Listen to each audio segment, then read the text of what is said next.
In this conference room are 7 men.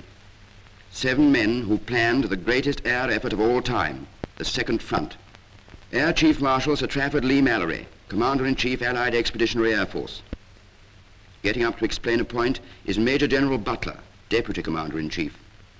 Air Vice Marshal Wigglesworth, SASO.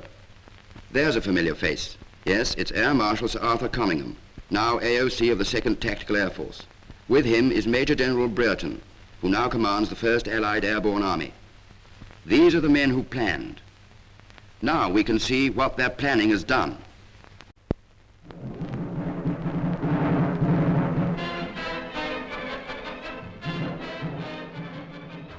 The beachhead was the greatest bombing target of all time. But the only planes over the beachhead were Allied planes, Spitfires and Mustangs keeping watch and ward. They watched over the LSTs bringing the precious cargo from England to the beaches. They watched over the ducks carrying it from the beaches to the dumps. They watched over the lorries taking it from the dumps to the forward areas. The Luftwaffe stayed away.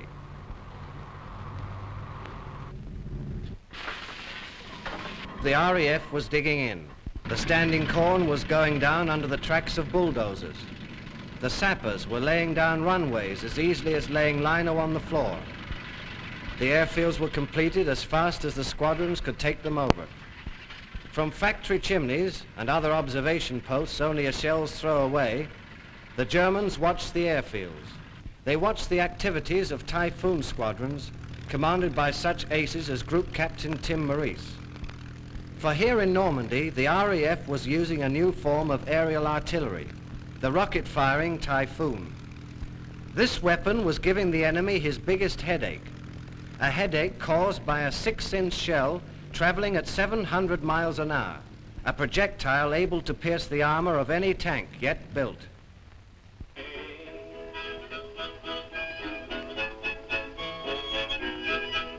The men of the rocket Typhoons were on call all the hours of daylight.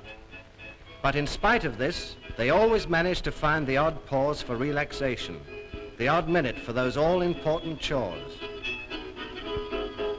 Oh, give me a home where the buffalo roam, where the deer and the antelope play, where seldom is heard a discouraging word, and the skies are not cloudy all day.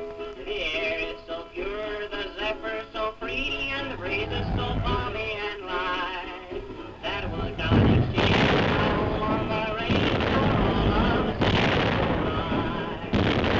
Oh, the range, where the deer and the antelope play, where seldom is heard a discouraging word, and the skies are not cloudy. The enemy shells caused damage, but the enemy shells did not interfere with business.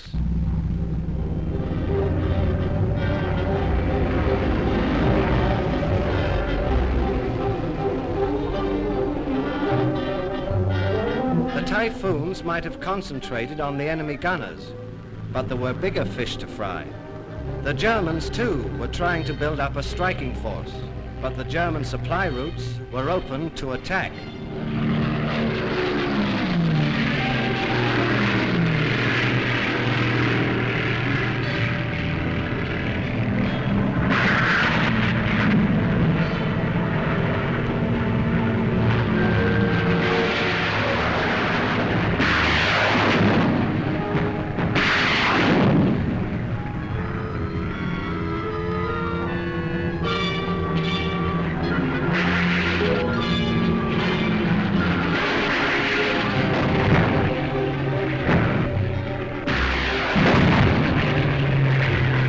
The Typhoons had their losses, but they were light.